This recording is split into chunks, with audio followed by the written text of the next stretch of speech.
Hello guys, today we are going to discuss unit number 14.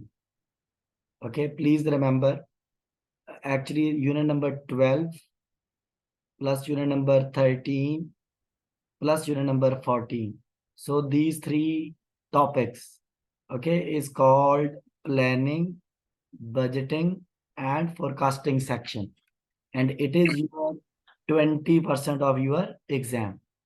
So unit 13 we covered last time, in which we discussed concepts and methodologies related to the budgeting. Okay. So today we are going to talk about unit 14. Okay. In unit 14, we are again going to discuss budgeting, but we are going to talk about from calculations point of view. So we will discuss here calculations, how to prepare budget, and we will also discuss about proforma financial statement, means say budgeted financial statements. So here we go. So let me quickly remind you what is the budget preparation process is there, because overall we divide our budget into two sections. So one section is called operational budget. Operational budget. You can also use the word operating budget. Second section is called financial budget. So financial budget is not the topic for today. In this video, I'm going to just talk about operating budget. In the next video, we will discuss about financial budget. So let me tell you here how operational budgets are prepared. Please remember guys, operational budgets mean to say, budget we know like it is a quantitative plan for the defined period of time. Okay, why it is called operational budget? Because operational budgets are always for 1 year or less. Okay, you can prepare for maximum for 1 year, or it could be prepared for less period of time, maybe 3 months, 4 months, or 5 months. Understood? But maximum is 1 year. So how operational budgets are prepared? So let me first explain about the process, and then we will move to the calculation side. So here we go. This is the operational budget preparation process I'm going to explain. On the top, guys, we always have short-term goals, right? Obviously, goals mean to say what targets are there, what objectives are there, which as a management you are trying to achieve through the budgeting. For example, our target is to increase our profit by 10%. Okay, or you can simply say maybe our target is to get 10% profit in simple words. So then these targets are set by board of directors. Once targets are set, why it's called short term? Because it is for 1 year or less period, right? That is why it's called for short time period. So based on this target, so next budget which we will prepare, that is called sales budget. In sales budget, obviously we will decide two things. First, I'm explaining only theoretical part, then I will move to the calculation. In sales budget, you will decide two things. Number one, how many units you have to sell to get this profit, and at what selling price you will sell these units. So these two things we have to decide under sales budget. Once, for example, we have to sell, let's assume 1,000 units to get this profit. Understood? Then guys, based on sales budget, so we will prepare production budget. In production budget, you have to mainly decide one thing. What? How many number of units you have to produce. Okay. So for example, maybe if I do not have any opening stock, because I have to sell how many units? 1,000 units. Maybe I don't have any opening stock with me. So then I have to produce how many units? 1,000 units, right? But let's assume if I have opening stock of 100 units, 100 finished product. So then maybe I need to produce how many units? 900 units, because 900 units I will produce. 100 units I have already in opening stock. So 900 plus 100, it will become 1,000 units, which we have to sell. So it means production budget in which we have to decide number of units to be produced. It can be affected with the level of opening and closing stock. Closing stock information I will add once I'll start preparing the budget. For example, I'm assuming, so we have to produce 900 units. As I'm assuming we have 100 units in the opening stock. Once production budget is ready, then what we have to do, we have to prepare direct material budget. Obviously, this direct material budget is always dependent upon production budget, because to produce these 900 units, how much material we need to use and how many material we need to purchase. Okay, these two things we will decide under material budget. Obviously, how much material we will use, we have to determine quantity also, and what will be the dollar value of material used, that we will also determine. And if you want to purchase any X number of units, so then we will also define in quantity how many units we need to purchase and what will be the dollar value. So that I'll explain, don't worry. Okay. So once direct material budget is ready, then guys, we have to produce direct labor budget. Like obviously to produce these 900 units, how much labor hours are required and what would be the cost of the labor. So we will determine through the direct labor budget. Then the next budget, we will prepare manufacturing overhead budget. Obviously, to produce 900 units, apart from the material and labor, we incur other cost also. For example, maybe you are incurring rent cost of the factory. Maybe you are paying insurance of the factory plant and machinery. Maybe you are consuming factory planted machinery you are using, and the depreciation is also overhead. You are using electricity as well. Okay, overhead mean to say any other cost other than direct material and direct labor, whatever you will incur in the production process, that is called manufacturing overhead. So that budget will be produced. And please, to produce 900 units, how much overhead cost we will incur and what should be the budget for the overhead cost, that we will determine through the overhead budget.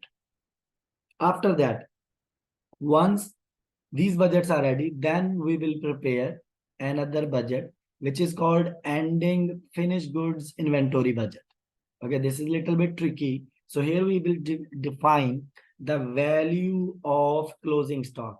Closing stock, not of the material, no, closing stock of the finished goods. So we need to determine what is the value of the closing stock. Understood? In this budget, that I'll tell you, this is a little bit tricky part, but it will be easy if you will understand the process. Once this is ready, so then next stage is to produce cost of goods sold budget. Okay, so once cost of goods sold budget will be ready, so it means if you will look at the income statement now, understood? So in income statement, we are writing sales value, which we can get from the sale budget. We need to write cost of goods sold value, which we can get through the cost of goods sold budget. And then this will give you gross profit in income statement, right? Then you have to deduct non-manufacturing cost. Non-manufacturing cost means like administration cost or selling and marketing cost, right? Or it could be administration plus selling and marketing cost. So for it means to get this value, you also need to produce non-manufacturing budget. Once non-manufacturing budget is also ready, the value of non-manufacturing cost we will write in the income statement. So what you will get here profit before interest and tax. So it means we can produce now proforma income statement. Proforma income statement means a budgeted income statement. Understood? So up to the proforma income statement, like right from the start of sales budget up to the proforma income statement. So these budgets are called what? Operating budget. So now this was the process which I have explained. Now I'm going to move to the calculation side, how these budgets will be prepared.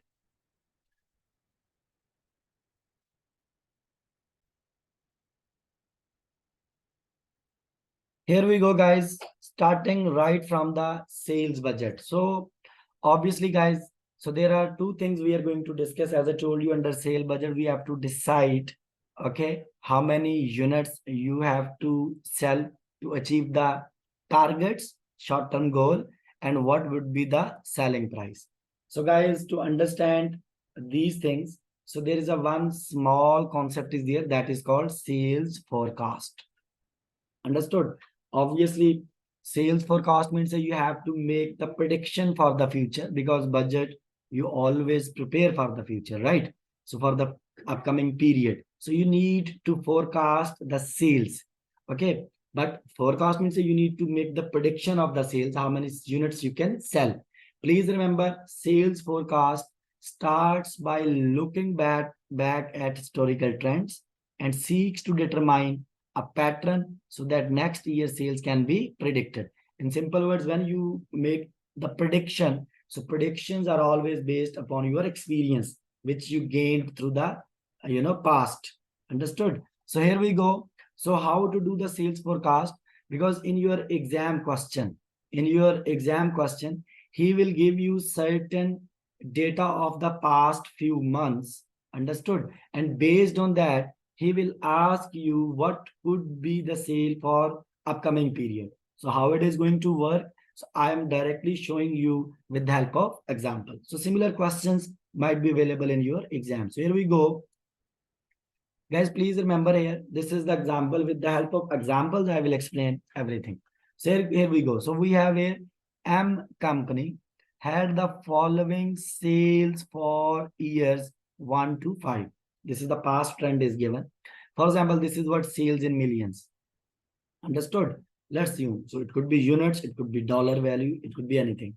For example, in year 1, our sales were 1146 million. In years 2, our sales was 1318. In years 3, our sale is 1214. In year 4, our sale is 1362. In year 5, our sale is 1589. Understood? And for year 6, you can say it is the dotted here, because you have to actually estimate what could be the sales value for the year 6. This is what is called forecasting. So here we have here two questions now. Question number 1 is what? Two requirements. Requirement number 1 is what? You have to calculate average annual growth rate. Because you can see by looking at the sales trend, so you can see this value, first year sale and last year sale, 5th year sale. You can see there is an increase, right? So it means there is a growth. But if you will look year wise, from this year to this year, there is a growth. From this year to this year, there is minus, the value is decreasing. There is not increase, it's a decrease in value. Again, here is increase, again, here is increase. So now here, we have to calculate here average annual growth rate. We have to calculate first. Like what is the on average annual growth rate? Understood? This is also called AAGR. Okay, this is the mnemonic for average annual growth rate. This is the first requirement. So let's do it first. How you will calculate it? It's very easy, guys. So you will always, whenever you want to calculate average annual growth rate, first you need to get, guys, annual growth, yearly growth, then you will take the average of that. So yearly growth, what is the formula for yearly growth? First annual growth, then we'll take average. I'll tell you how to get it, don't worry. So we will always apply this value, this formula we will always apply. Which formula? We will apply current year value minus previous year value divided by previous year value and multiply by 100 to get the percentage. Okay, this year by year you have to calculate first. For example, let's try this formula now. Formula is what? Current year value minus previous year value divided by previous year value multiplied by 100. Understood? Because we have to calculate first annual growth, then we will take the average. Let's assume now, guys, this is the year 1. This is the year 1 data. If I would apply that formula, which I just told you on year 1. So current year value is 1146, but previous year value is 0. So 1146 minus 0, because previous data is not given. So divided by previous value, which is also 0. And if I will multiply by 100, so this will give you 0%. Because for the first year, I cannot calculate the growth. Because to calculate the growth, I need current year value minus previous year value divided by previous year value. So previous year value is not given. So that is why for the first year, the growth rate will be 0. Then for year 2, I can calculate the growth rate for year 2, right? And how I will calculate, guys? Simply, I will take again current year value Current year value how much? 1318 minus previous. Now previous will become this value, right? This value. This will become previous now. Minus 1146. Okay. Divided by previous value 1146 times 100. So this will give you what? 1 percentage value. And that percentage is going to be 15%. Just check on your calculator. Okay, I'm just remember the percentages, just you can try. So this is the 15%. Then now I want to calculate yearly growth for third year. So again, my current year value is what? 1214 minus previous value is what? Previous. Now this will become previous. This one. So 1318. Okay, divided by previous value 1318. And if I will multiply by 100, now I will get here negative answer. It will be minus 7.9%. Why minus? The reason is that because my value is reduced. You can see here. In the third year, my value is decreased. So that's why it's a negative growth. Then I can calculate for the year 4 also. I'll take current year value, which is this one. Minus previous value will be 1214. And I'll divide with the 1214 multiply by 100. So what I will get? I will get 12.2%. Then I can calculate for year 5. So I'll take current year value, which is 1589. Now this value will become previous. So minus 1362 divided by 1362 and multiply by 100. So this will give me how much? 16.7%. Understood? So now guys, this is what is annual growth. I got it. Now here you have to note one thing. So how many years? For how many years data was given? So data was given for 5 years, right? You can see. But how many growths I got? I got 4 growths because this growth is 0. So this is the first growth. This is the second growth. This is the third growth. This is the fourth growth. It means if 10 years data are given, so 9 growths will be calculated. If 15 years data are given, so 14 growths will be calculated because for the first year you cannot calculate. Understood? So now once we want to calculate now, once annual growth is calculated, now you have to calculate average. Average how you will take? Very simple. Simply you will add all these growths. So first growth is 15% here. Then minus 7.9 you will deduct. Then plus 12.2. Then plus 16.7. If you will add these growths, so these are going to be 36%. This is total. Now I want to get average. How I will get average? To get average, I need total growths, which are 36%. And I will divide with the number of growths. Number of growths are 4. Okay, again I'm repeating. Once you want to get average, I need to make total divided by number of growths. Number of growths are 4. So you will get average growth rate, which is going to be 9%. Because 36 divided by 4, you will get 9% as an annual average growth rate. So this was the first requirement, how to calculate annual average growth rate. That is 9%. Now, now you have to calculate, guys. You have to calculate the sales amount for year 6. It's okay. How you will get sales amount for year 6? Please, guys, because you can see here in the question data, year 6 growth, year 6 sales value is missing. So this is what you have to find it out. So how you will find? So guys, if you want to calculate year 6 sales, so what I'll do, so this formula you will apply now. I'm writing it. So you want to calculate what? Year 6 sales value you want to calculate, right? Is what you want to calculate. So how you will get? You will take years 5 value multiply by 1 plus growth rate. For example, if you want to, let's assume, if you want to calculate year 7th sale, year 7th, then you will take year 6 value here into 1 plus growth.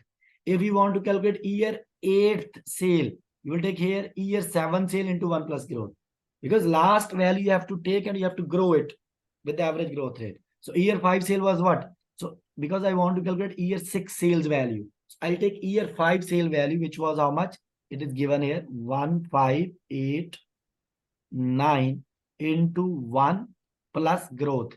Growth is what? This is math actually. 1 represent 100%. growth, you will add it into that. Okay. So growth rate is 9%. So I'll write 0.09. Once I will remove the percentages. So it means it is going to be 1589 into, if I'll add these two, it will be 1.09. Understood? If I will multiply now, so what value I will get? I'll get 1732.01 million, because this value is in the millions, year 5. So this would be the year 6 sale. I hope so it is clear. So this is what is called sales forecast. Understood? So this solution is available here also. Here is yearly growth is calculated. Here is the average growth rate. And here is the year 6 sales value. We took year 5 sales into 1 plus growth percentage. And we solve it. So we got it this value. Understood? So this is what is the sales forecast. Now I'm going to talk about sales budget.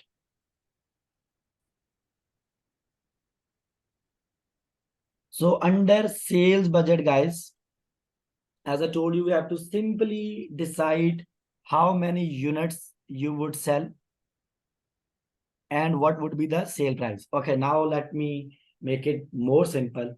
In your exam question, you are not there to determine units to be sold. No. You are also not there to determine what would be the selling price. Both information will be given. Like they will tell you, like for example, as in this example, you can see, they will tell you, for example, here I'm assuming we are preparing budget for the second quarter of the year. Understood? In second quarter, which months will be included? It will be April, May, and June. In the first quarter, it will be January, February, and March. But in the second quarter, because I'm assuming we are preparing budget for second quarter, this is the assumed data, but I'm explaining it here. So we have a month of April, May, and June in the second quarter. Understood? So what in exam he will tell you projected sales in units, like how many units you have to sell in each month. This will be given. So monthly data we are preparing. So for example, in the month of April, we are planning to sell 1,000 units. In May, 1,200 units. And in June, we are planning to sell 1,800 units. And please note these units will be given in your question. And then simply this projected sales you will multiply with what? With the selling price. Selling price will also be given in the question. So I'll just try, for example, in April, we will charge, for example, 400 as a sale price per unit. In May, we will also charge 400. In June, for example, we will charge 380. Whatever sale price is there or would be there, it will be given in your question. So now what I have to do? Simply I need to multiply. What? I need to multiply units with the selling price. Units with the selling price. So what I'll get? I'll get projected total sales in dollars. So for example, 1,000 times 400, it will give you 400,000. 1,200 into 400, it will give you 480,000. 1,800 into 380, it will give you 684,000. Okay, guys. So now I'll make the total of the whole quarter also. I'll add all these value. Which value? Monthly sales value. This is the April value plus May value plus June value. So this will give you total for the quarter. And if you will prepare at the end quarterly income statement, so this value, total of the quarter, you will take it to the sales in the income statement. In simple words, you will take this value to the income statement if you are required to prepare income statement for the second quarter. So this value, you will take it to the income statement as a sales value. Okay, I hope it is clear. Because at the end, I'll prepare income statement. So this sales will be written there as a sales value. Then guys, once sale budget is ready, don't forget projected units in sales. Projected units in sales, how much? Is 1,000 for April, 1,200 for May, 1,800 for June. Please remember these are finished goods, finished units, finished goods. Understood? It's not a material. It's a finished product. Understood? Now, guys, we have to prepare next budget that is called production budget.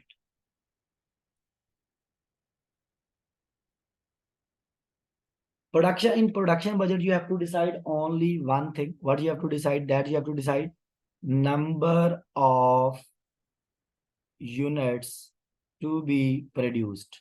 like how many units you have to produce in each month and throughout the quarter. Okay, and please remember here what equation I'm going to follow. This equation we are going to follow. Remember this equation, take a note of this equation. Normal equation is what? For example, in income statement, we write, for example, opening units. This is also again finished goods. Opening units of finished goods. Plus we add here units to be produced, which is called production units. Okay, so once I'm assuming, for example, if opening units are 100, production units are 900. So if I'll add these two, this is called available for sale units. How many units? 1000 units. Opening plus production is known as available for sale units. Okay, now guys, from here, if I will deduct closing stock, please remember, if I'll stack closing units means the units in the ending inventory. For example, ending inventory, let's assume I have 200 units. If I'll deduct from here, available for sale, how much? 1000. But out of that, 200 units are left in the closing inventory. It means remaining 800 units I sold. So I'll get what? Sold units. Okay, 1000 minus 200, 800 will be units sold. Now, please remember, if I'll change the place, for example, let me see and see what's the difference here. If, for example, again, I'm writing opening units are 100 plus production units are 900. So total available for sale is 1000. If from this 1000, if I will deduct units sold, this unit sold from where I can take from the sales budget. If I deduct units sold, for example, units sold are 800. So this will give me automatically what? It will give me closing stock, closing inventory, or closing units, any word you can use, okay, of finished goods. So it will be 200. It means what? It means up to this point, both equations are same, right? Up to available for sale. But if I will deduct closing units, what I will get? Sold unit. But if I will deduct sold unit, so what I'll get? Closing stock, right or wrong? Just, so this equation, guys, this equation we are going to follow. Let's see, we will follow this equation. Understood? Or we can follow this equation also. Or I can write another way also. Okay, for example, now my question is, try to understand what I'm saying. For example, because in production units, follow this equation, guys. Okay, this equation. In production units, we have to calculate what? We have to calculate units to be produced. This value we have to calculate. So it means I can reverse this equation to find out the units to be produced. How equations can be reversed? Now look at here, I'm writing here. Equations can be reversed in this way. I'll take first, because I'm going to reverse the equation. I'll take first unit sold units. Sold units I'll take from the sale budget, which will be given, for example, 800, because I have to calculate this value, units to be produced. So then I'll add here closing stock, for example, because I'm going reverse. When we go reverse, minus will become plus. So it was minus, now it is going to be plus. Closing stock of 200. Okay, then I'll deduct this opening stock, because opening stock was plus value. Now I'm going reverse, I will deduct. I'll deduct opening stock, which is how much? 100 units. So automatically it will give me 900 units, which is going to be units to be produced, production units. Okay, in budgeting, we will follow this equation. Actually, to understand this equation is important. This is important to understand the concept of this. So, but in budget, you will follow this equation. How? Units sold you will take, plus you will add closing stock, minus you will deduct opening stock. So you will get what? Production units. Understood? Because this is what we have to calculate. This value we have to calculate, production units, or units to be produced. Understood, guys? So this equation is written there. So here we go.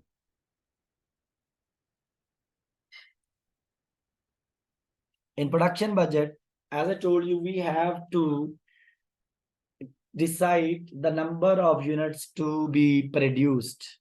Understood? So we'll write first here projected sales. I told you, units sold. This you will get projected sales from the sales budget. If you will go back, just look at the sales budget. So it was 1000 for April, 1200 for May, and 1800 for June. Same data we will write it here. We'll write the month of April, May, and June. Those are the units which we took from the sales budget. Now, so we have to add here ending inventory. Please guys remember, in your exam question, he will give you hint about the ending inventory. Okay, maybe he can give you straight away units of the ending inventory for each month. Or if it is not given, he will give you some hint. For example, here, what is the hint? Hint is what? They're saying ending inventory is what? It is the 10% of next month's sale. It is the, like, ending inventory, our desired ending inventory is the 10% of the next month's sale. That's it. Hint is given. So what I will do now, I want to write ending inventory in the month of April. So I have to apply this concept, 10% of next month's sale. So what is the next month? If I'm sitting in April, so next month would be May. So I'll take 10% of this value, 10% of 1200. So which will give you 120. I will write it in April. Now think I want to write in the month of May. So I'm sitting in the May now. What I'll do, I'll take 10% of next month. Next month is the June. I'll take June sales into 10% of that. It will give you 180 units. Now think if I want to write in the June, obviously July sale will be given in the question. Here it is not given. Here it is assumed data, but in real exam, so he will tell you July data. For example, July data is 2000 units. So I'll take 10% of that. I'll get what? June ending units. Understood? I hope so it is clear, right? He may tell you this way also. What could be the other way? He may tell you, for example, it could be 10% of the same month sale. If it is 10% of same month, so I'll take 10% of these values then. Right or wrong? So you have to check the hint. What is the hint is given in the question. Now, guys, we are done with the projected sales. We are done with the desired ending inventory. Now we have to deduct beginning inventory. Okay, please remember, we know, you know it more than me, that closing stock of 1 month will be the opening for the next month. Right or wrong? For example, if I want to write opening, because this is the beginning inventory, opening inventory in the month of April. Just think now. You have to think here rationally. You want opening stock for April. It means you need to calculate closing stock of March, because March closing stock will be opening for April. So what was the rule for the closing stock? I need closing stock of March. It is the 10% of next month's sale. Next month sale. And next month is April, because I want closing stock of March. What is April sale? April sale was 1000 units. I take 1000 into 10% of that. So this will give you closing 1000 times 10%. This will give you closing stock of March 100 units. So closing stock of the March will be the opening for April, right? Will be the opening for April. So that is why I wrote it here. It's written here 100. Now please remember, closing of April. This was the closing of April. Will be the beginning for May, right? Then closing of May. Closing of May will be the beginning for June. Understood? This is how the data will be extracted from the question data. Now, guys, what you will do, once opening stock, closing stocks, and projected sales are given, so now you have to calculate units to be produced. How? I'll take units sold plus closing stock minus opening stock. So these are units to be produced. For next month also, units sold plus closing stock minus opening stock, I will get units to be produced. For the month of June, units sold plus closing stock minus opening stocks, I will get units to be produced. So this is what is the value which we have to get it. Okay, so it means now these are the values which are relevant for the future budgets, units to be produced, because whenever you will calculate material cost budget, or labor cost budget, or overhead cost budget, so you have to take these units, not the sold units. You have to take units to be produced. I hope so it is clear. Now, guys, we are going to talk about how to prepare direct material budget. Please remember here, practically if you will think, for example, if you are manufacturing chairs,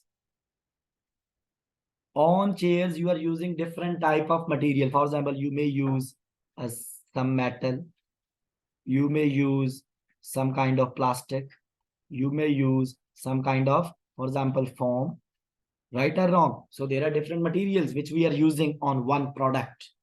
Please remember each material, this is the first material, this is the second material, or I can give the name material A, material B, this is the material C. For each material, you have to prepare separate material budget. Please remember. So in my lecture, here we are assuming we are using two types of material. We are using material A and B. So if you have 1,000 type of material you are using, for each material you have to produce separately. Okay, just I'm giving you hint. For each type of material, you have to prepare direct material budget separately. But format will be the same. If you have 1,000 types of material which you are using in the product, understood? So same format you will apply for every kind of material. Format is not going to change.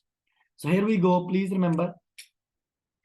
And let's assume we are working with first for material A. Then we'll work for the material B. Please remember, guys, for material, for each material, each type of material, you need to answer two questions. What? How much material you have to use and how much material you have to purchase. Right or wrong? It could be different. For example, maybe I purchase 1,000 units, 1,000 kg of material. Okay, but I'm going to use maybe 1,200 kg. Now you are thinking how it is possible. Maybe I have 200 kg in my opening stock. Understood? So that is where purchased quantity, used quantity could be different also. Right? It could be same, it could be different. It depending upon the level of opening and closing stocks if you have. So here we go, guys. So here, first of all, I'm going to work with cost of material to be used. So whenever you want to calculate the cost of material used, first you need to work quantity of material used, then you will multiply with the price of the material. This will give you the cost of the material used. Cost of material used. So it means first I need to work with the quantity. Okay. Same way, once I want to calculate the cost of material purchased, I will calculate quantity purchased times purchase price. That will give you cost of material purchased. So first we have to work with the quantity. And what I'm going to work? I'm going to work for cost of material to be used. Just wait a second.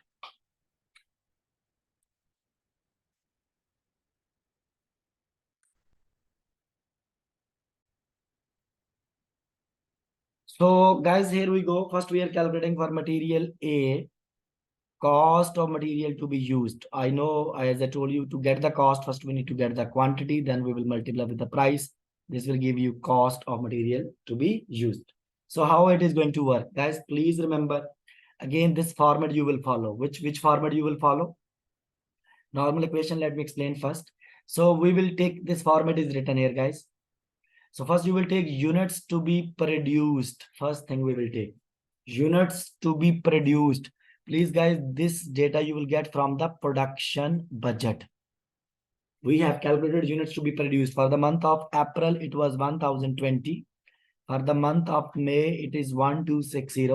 For the month of June, it is 1,820. This is this data you got from the production budget. Then we will multiply units to be produced. We will multiply with what? With the raw material per finished product. What it means? It means to produce one finished product, how much kg or how much liter of raw material is required. So this will be given in the question, don't you worry. For example, in the month of April, we need per finished product, we need, let's assume 4 kg of material. In May, we need 4 kg. In June, we need 3 kg. This will be given in the question.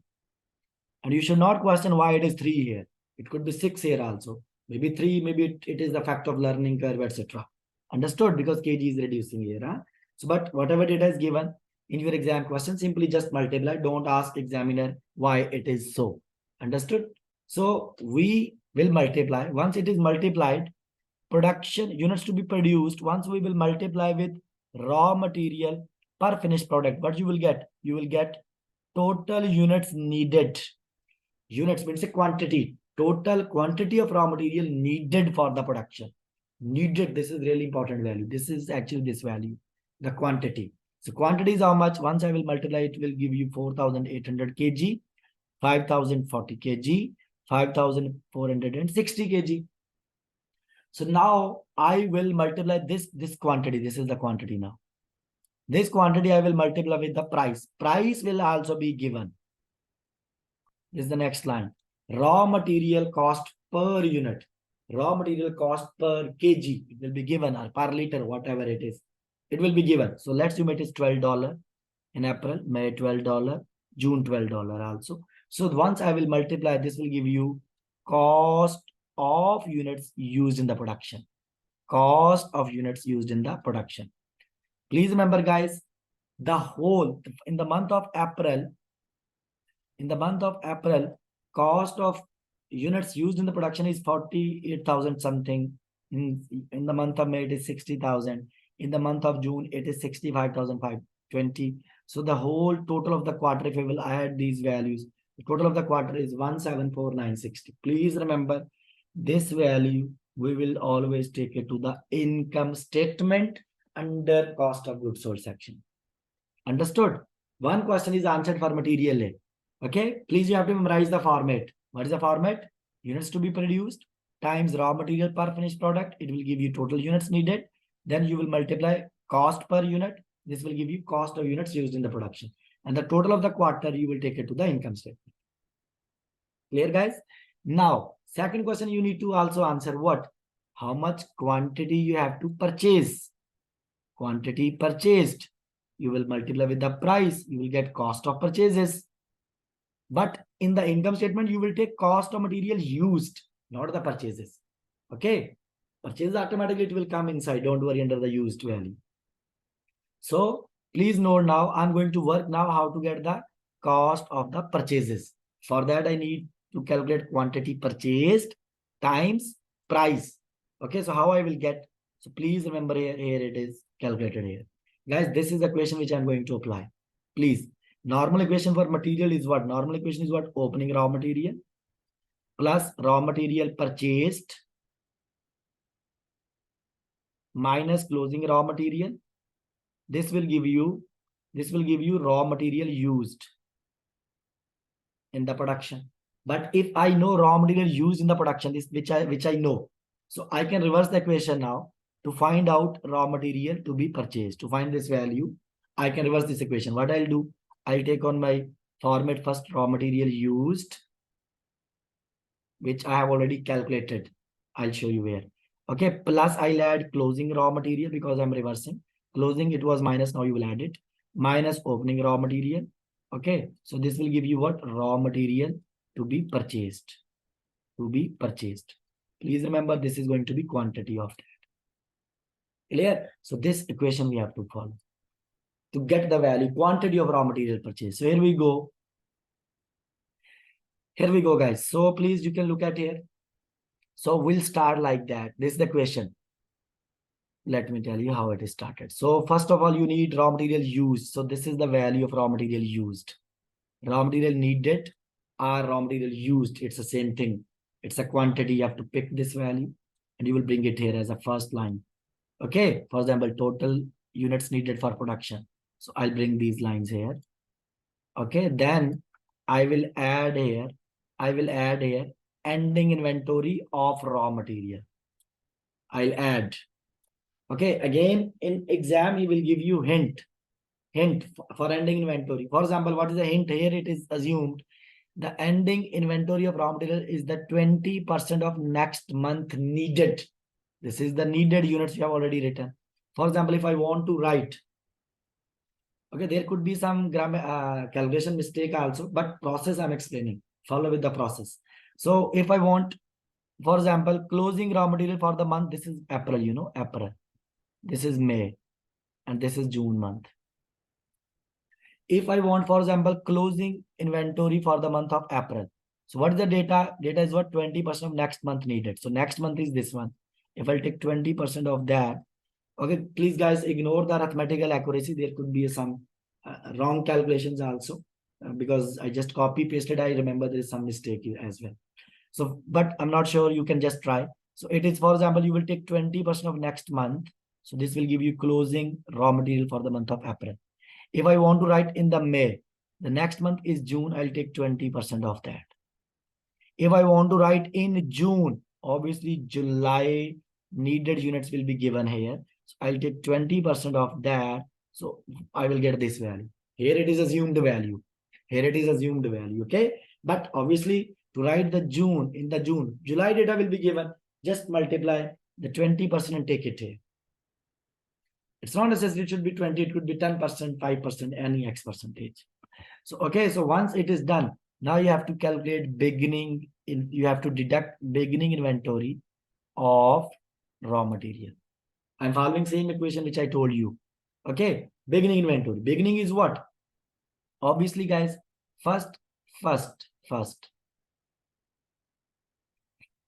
guys, you want to write here beginning.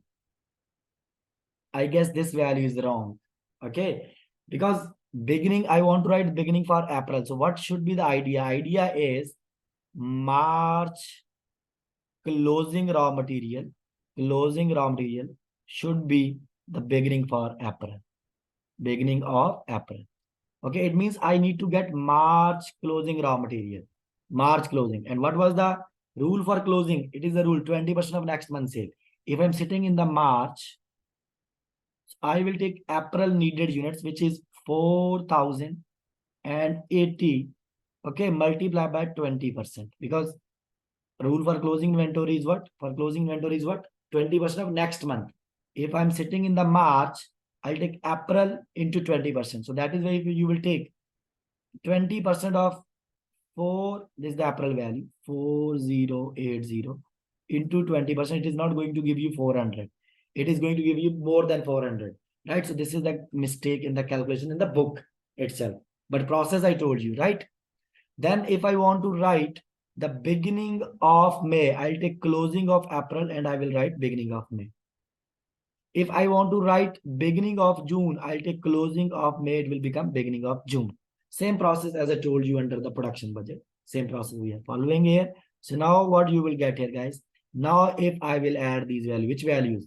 Units needed plus ending, this value, plus ending inventory minus opening inventory. Okay, so this will give you what? Material to be purchased but in quantity. This is that value. Same, needed plus ending minus opening. It is material to be purchased in quantity. Material needed plus closing minus opening. It will be what? Material to be purchased in quantity. Now, once quantity is determined, quantity of material purchase is determined. Now I will multiply with the price to get the cost of purchases. Cost of purchases. So it means quantity I have calculated this value, these values for each month. Now I just will multiply with the price, and price will be given in the question. You are not required to estimate anything. It will be given. So for example, so here we have a price. What is the price? Raw material cost per unit is $12, $12, $12. So now if I will multiply, so these values, quantity with the price, quantity with the price, quantity with the price, I'm going to get cost of raw material to be purchased. This is the cost.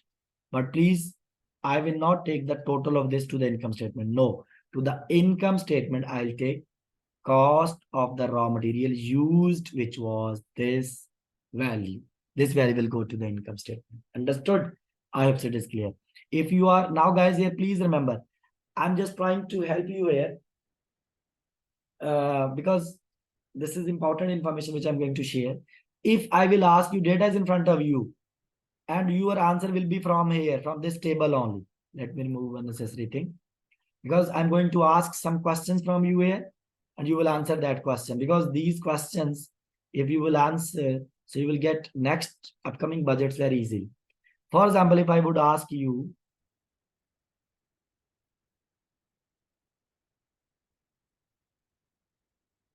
okay, if I would ask you, my question is very simple. I'm writing a question. What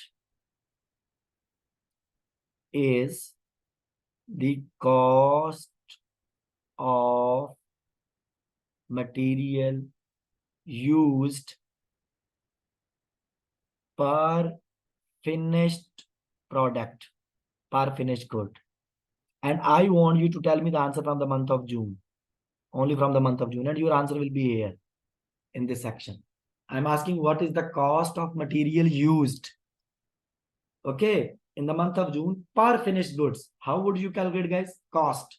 So please remember, I'm telling you here, you will pick this value because material cost, how we write? We always need kg. We always multiply with the price. This will give you dollar value, right or wrong? This is what I'm asking. And I'm asking from the month of June only. So what you will do, you will pick this value, which is called raw material per finished product, because I'm asking per finished good. So I'll pick raw material per finished product in the month of June, how much? 3 kg into what is the price? Price is written here. Raw material cost per unit. It is $12. So you will multiply 3 kg times 12. It will give you 36. Understood? Intentionally, I'm asking this question because this will help you. For the month of June, you will take kg per finished product into price per kg. So you will get cost of material used per finished goods for the month of June. Now, guys, similar format. For example, if you are using material B, you will use the same format. First, you will take units to be produced because I'm working with cost of material to be used for material B. Material B. So you have to take same format as I told you earlier. You will take units to be produced from the production budget. You will multiply raw material per finished product. Maybe it is plastic, so we need 2 kg, 2 kg, 2 kg. You will get total units needed 204025203640. This is quantity used. Quantity used. Then you will multiply cost per unit, for example, 10, 10, 10 or 8. So then you will get here, this is the cost of material used for the material B. So I'll make the total of this. This is the total of quarter. This value I will take it to the income statement. And similar way, same format I will apply for cost of material to be purchased. I'll bring units needed, this value down, units needed, this value down for each month. Then I'll multiply, I will add desired ending inventory. He will give you hint. For example, it is 20% next month sale. Okay, so you will get these values because format is the same. Then you have to deduct beginning inventory. For example, these are the beginning inventory. So this will give you, once you will take needed plus ending minus beginning, this will give you raw material to be purchased for the month of April, for the month of May, for the month of June. Okay, then you will multiply with the purchase price. Okay, per kg, you will get cost of material purchases. If you will add these three values, so this is going to be total of the quarter. Understood? Again, my question here, can you tell me, I'm writing my question here, same format you are following, guys. Even you have 100 types of material, so you will use the similar format, which I told you earlier. So this is the same format. Now, guys, here, please, I'm asking one more question again from you. So this is on your screen. I'm asking now what? What is the cost of raw material used per finished goods or per finished product, again for the month of June? But I'm asking for material B now, not for A. Material B, how many kg? This is what you will pick this data. Raw material per finished product, 2 kg. So 2 kg into what was the price? Price I will pick from here. It is $8. Okay, this will give you $16. Now I'm just telling you here, for example, in the month of June, for example, if I will ask you now, what is the material cost? Because you have two types of material, A and B. For material A, it was 3 kg and price was $12. Just you can go back and check. So it was $36. For material B, it is 2 kg, and price is how much? $8 for the month of June. So it is going to be 16, right? So this is the material cost, right? $48. Material A and B combined, right? 36 plus 16, it is 48. How much it is, guys? Or 52 maybe? 52. 52 is going to be your cost of material. Understood? Intentionally, I'm going to add. So then I'll add here labor cost of June. I'll add here variable overhead cost of June. I'll add here fixed overhead cost of June. This will give you unit cost. Intentionally, I'm doing because we need unit cost at the end Okay, for the month of last month, which is June here in my example. Understood? So here we go. This is the material budget.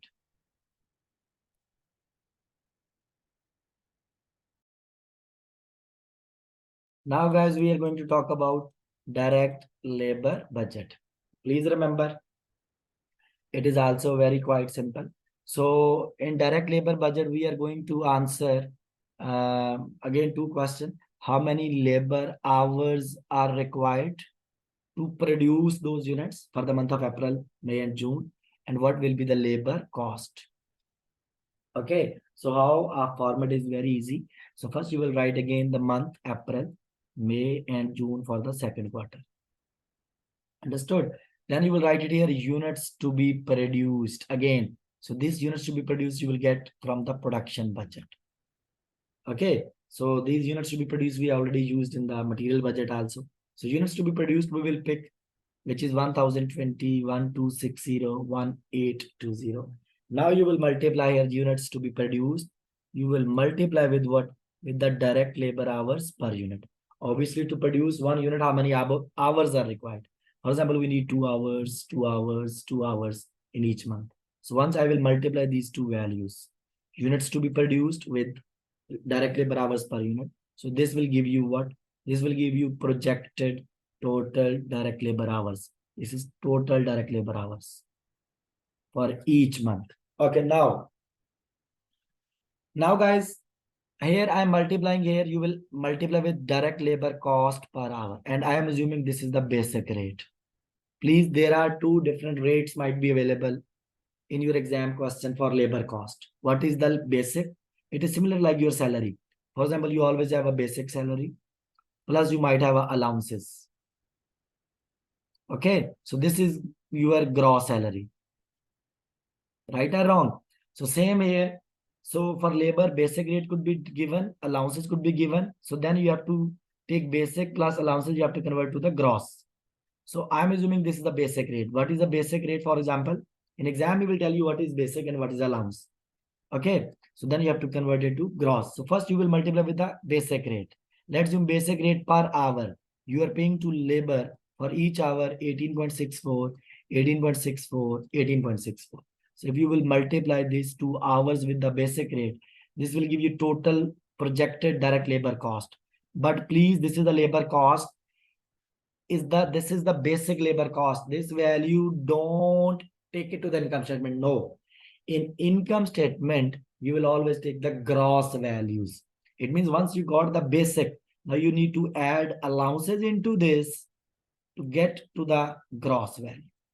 So allowances data will be given. So what we will do here now we will bring this projected basic labor cost here, and we will start adding allowances. So this is the allowance section here. In exam, we will tell you allowances, but here I'm assuming, for example, we are paying to the employee, for example, we are paying 7.65%. It is kind of a contribution, or it is kind of allowance to the employee. It could be medical allowance, life insurance, etc. Whatever. So don't focus on the word FICA match. It is kind of contribution in the USA, which employer is paying to the employee. But he will tell you percentages. For example, it is 7.65%. Obviously, how I will get values? I take basic into, for example, April basic into 7.65, I will get this value. Then May basic into 7.65, I'll get this value. June basic multiplied by this percentage, I'll get this value. I'll add. Then what? For example, there is a health insurance 12.1%. Again, I'll take basic into 12.1, I will get this value. Basic into 12.1, I'll get this value. Basic into 12.1, I'll get this value. Okay, for example, then we have life insurance 5%. Again, I'll take basic into 5%, I will get this value. Again, basic into 5%, I'll get this value. Again, basic of June into 5%, I'll get June value. For example, there is another pension kind of thing. So again, it will be applied on basic. 4% of basic. Basic times 4%, I'll get this value. Basic times 4%, I'll get this value. Basic times 4%, I'll get this value. So then what I will do? I will simply add. So this was the basic cost. Basic. This is the basic. Here we have allowances. So this is going to be your gross. So if I take basic plus allowances, this is going to be your gross. So gross is how much? 48,000 for the month of April, 60,000 something for the month of May, 87,350 for the month of June, and this is the total for the quarter, and this value will be taken to the income statement. Gross. Guys, I have a quick question. You have to tell me from this discussion, what is the basic rate first? For the month of June, I'm asking, let's zoom. Basic rate. For the month of June, how much is the basic rate, guys? Per hour.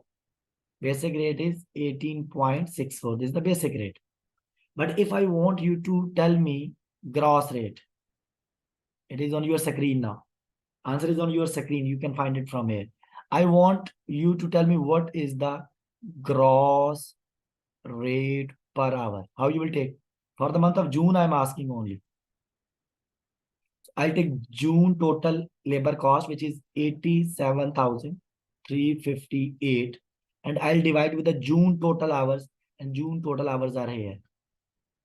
These are the total direct labor hours for the month of June. I'll divide it 3640 because I took labor cost as a numerator and labor hours as a denominator. Okay, so this will give you gross rate per hour.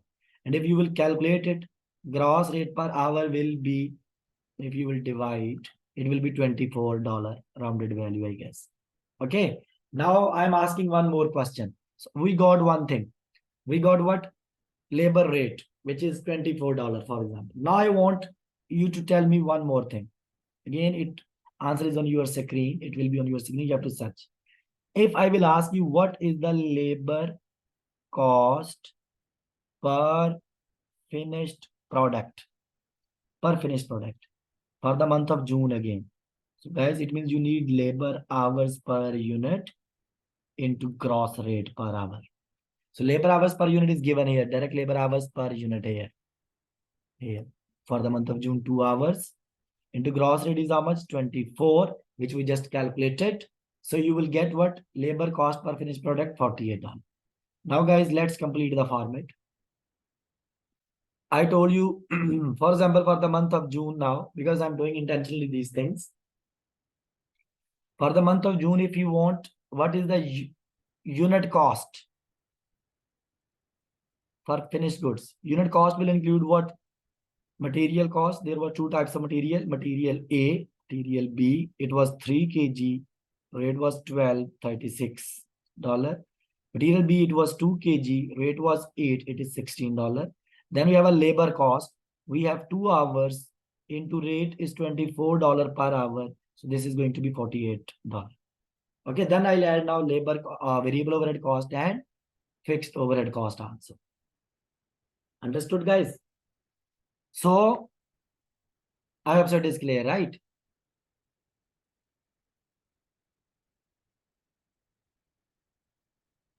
Now, guys, here we have a variable overhead budget. Variable overhead budget.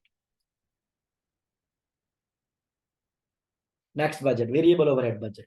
Okay, guys, please remember variable overhead mean to say, it means like, for example, variable overheads, those overheads which can vary with the production level. It can include direct, indirect material, not direct, indirect labor and other factory operating costs like electricity, depreciation, etc.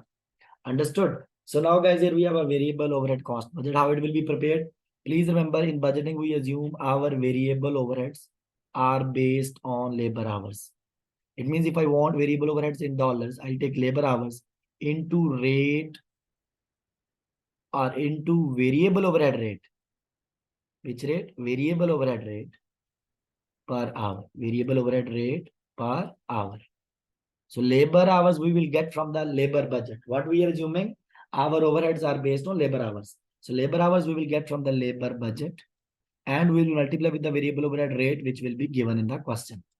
What is the variable overhead rate? What is the cost of variable overhead per hour? Okay, so this will be given. So here we go. So that is why when you produce the budget, you will write again first months, April, May, and June. It's a second quarter. You will write from a projected total direct labor hours. This direct labor hours we took from the labor budget. So total hours are given there. We calculated there. 2040 hours, 2520 hours, 3640 hours. Now, for example, this is the variable overhead rate per direct labor hour. Like for each, like for example, if labor will work 1 hour, so variable cost is $2. Understood? This is called variable overhead rate per direct labor hour. So it's $2, $2, $2. If I will multiply, so this is going to be a projected variable overhead for the month of April, May, and June. So this is going to be total if you will add these three values, these three.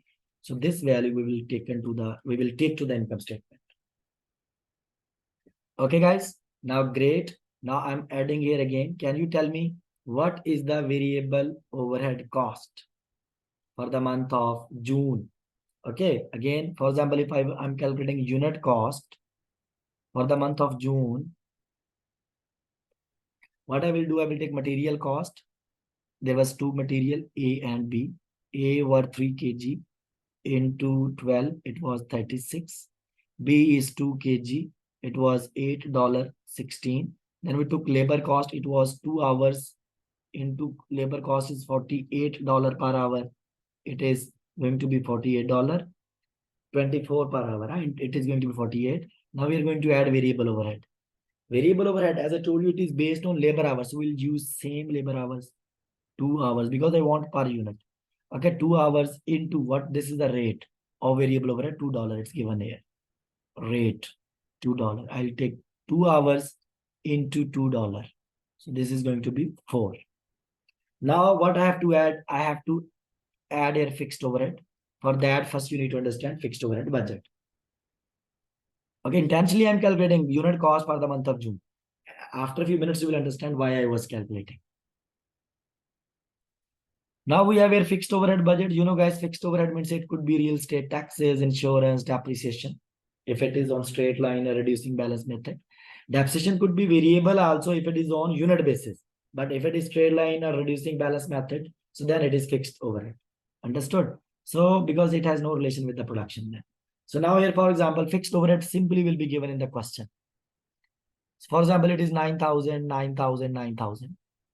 Okay, so total is 27,000 for the whole quarter. And this value I will take it to the income statement. This value I will take it to the income statement. But I want, for example, fixed overhead cost per finished product for the month of June. How I will calculate, guys? I will apply this formula. I will take fixed cost of June, which is 9,000 here, and I'll divide with units to be produced in June. Units to be produced in June. And you know, in units to be produced in June, you will get from production budget. Okay, so this will give you, for example, that is 1820. I'll divide 1820. So what I did, I took fixed cost of June divided by units of the June, units to be produced. This will give you per unit. Per unit overhead is how much? It is going to be 4.95. Okay, so this I need actually. Again, we are calculating unit cost, per unit cost for the month of June.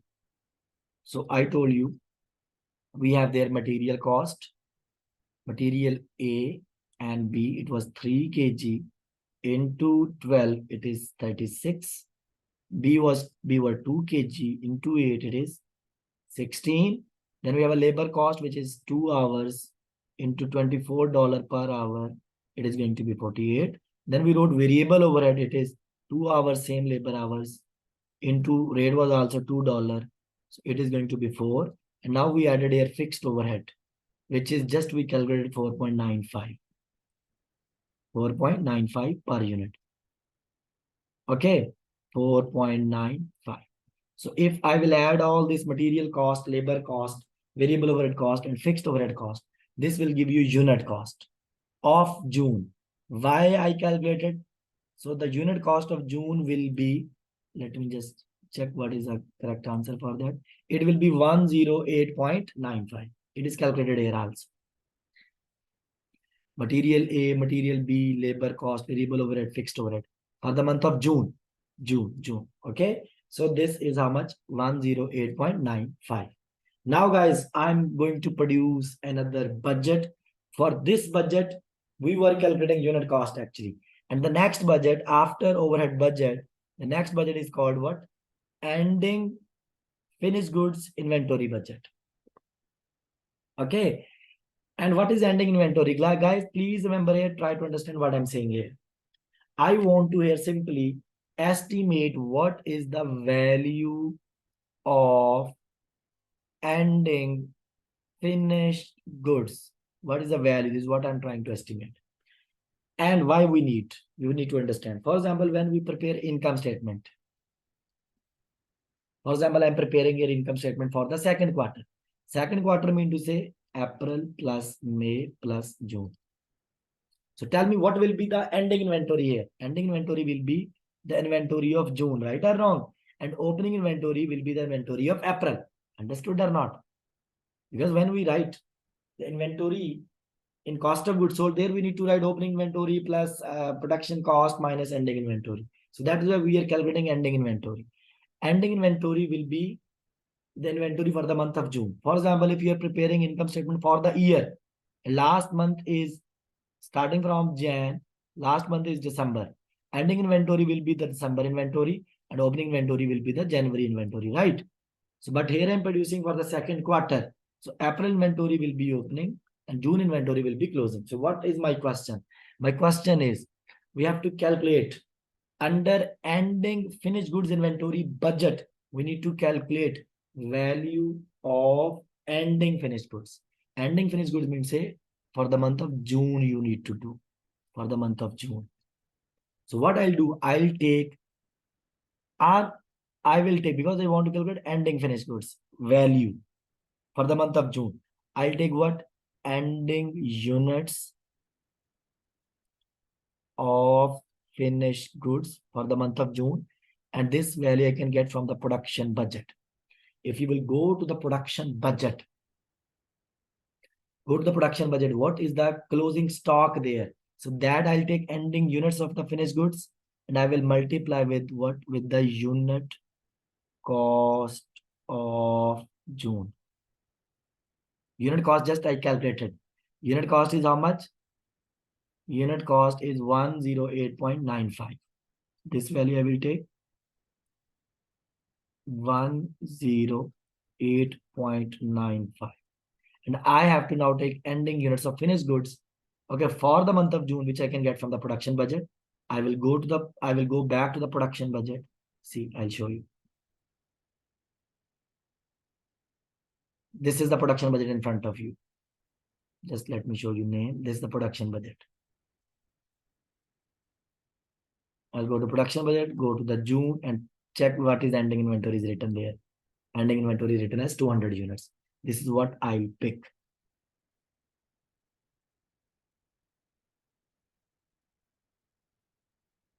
So which is how many units? 200 units.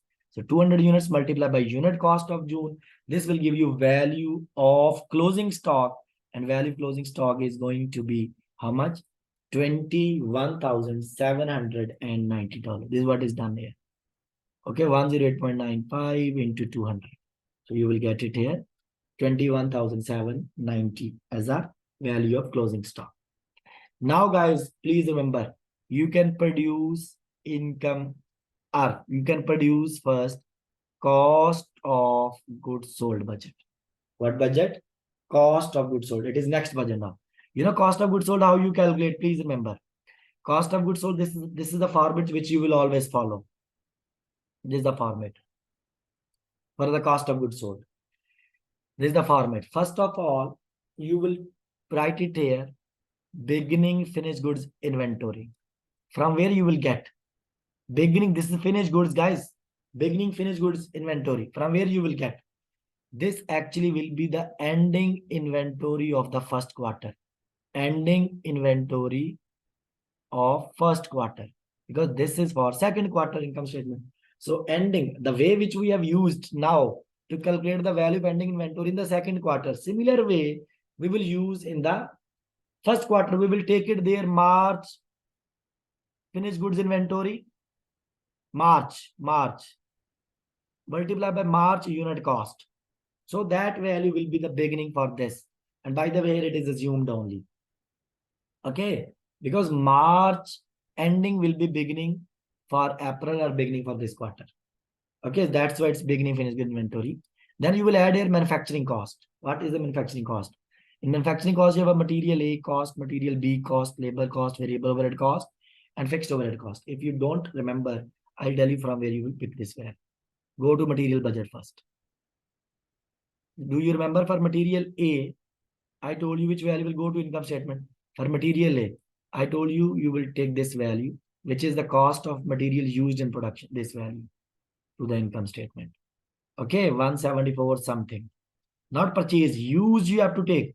For material B, you have to pick this value. This is material B. This is the cost of material to be used. So this value I will take it to the income statement. Okay. Then for labor budget, labor, I'll take final total of the labor cost. This is the final total. Gross values, total of gross. This value will go to the income statement, which includes basic plus allowances. The total of gross. Then we will take variable overheads. The total of variable overheads we will take. This value will be taken to the income statement. Then fixed overhead. Total of the quarter we will take. Fixed overhead. Okay. 27,000. This value. So now this is what is written here. So all these are the production cost. So we have opening inventory, opening finished goods inventory, plus direct material A, cost of direct material used for B, direct labor cost, variable overhead cost, and fixed overhead cost. So this is called your manufacturing cost. Okay. Material cost, labor cost, overhead cost is your manufacturing cost. Now you will add beginning inventory plus manufacturing cost. This is opening inventory. These are manufacturing cost. If you will add, this is called what? Cost of goods available for sale. Understood? Which is 500 and something. This value. Understood? Then you will deduct your ending finished goods inventory. Do you remember just we calculated ending finished goods inventory for the month of June, where we took 200 units into 108.95. So this value is taken from there. So you will deduct ending finished goods inventory. So this is called cost of goods sold. Cost of goods sold. Understood, guys? Now, you can produce income statement. Income statement is very simple now. For income statement, you will write it here. Sales value, which you will get from the sales budget, the total of the quarter. Then you will deduct your cost of goods sold, which you just calculated here. You will deduct cost of goods sold. So this will give you gross margin or gross profit. Now from here, guys, you will deduct what? Non-manufacturing cost. And that I'm going to explain now, non-manufacturing cost, which will give you gross profit, profit before interest and tax. So non-manufacturing cost I'm going to explain. In non-manufacturing cost, guys, he will give you data simply. For example, he may give you non-manufacturing cost, for example, as a variable non-manufacturing cost, as a fixed non-manufacturing cost. If variable is given, for example, he told you, variable, which will change. If variable non-manufacturing cost is given, non-manufacturing cost means what? Like it could be given like variable selling and administration expense. For example, he will tell you this is $3 per unit sold or $4 per unit sold. Okay, or $5 per unit sold, whatever value. It is variable cost. Please note, a variable cost, which is non-manufacturing, it could be selling, marketing. A variable cost is $3. So you will always multiply with the unit sold, because selling cost will arise on unit sold, not on unit produced. So you will make sure you're multiplying with the unit sold. This variable cost per unit, you will multiply with the unit sold to get total variable cost. So once you got total variable cost, then he will tell you fixed cost. Fixed cost, simply you will write. Fixed could be R&D cost, design cost, marketing, distribution, customer service, administration, whatever. Fixed is given, for example, for each month. So let's assume this is the total of fixed, total of fixed, total of fixed. And this is the variable plus fixed, variable plus fixed, variable plus fixed. So this is total non-manufacturing cost, 93, 93, 95. And you will add this. This is going to give you total non-manufacturing cost. Understood? This data will be given, guys, simply. Okay. So this you will take it to the income statement. Understood? So we will go here back. So here from non-manufacturing cost, whatever value was there, you will deduct non-manufacturing cost total, which includes variable plus fixed of whole quarter. So this will give you now profit before interest and tax. This is what is your guys operational budget. I hope so it is clear. We learned from sales till the proforma income statement. This is your proforma income statement or budgeted income statement. I hope so it is clear.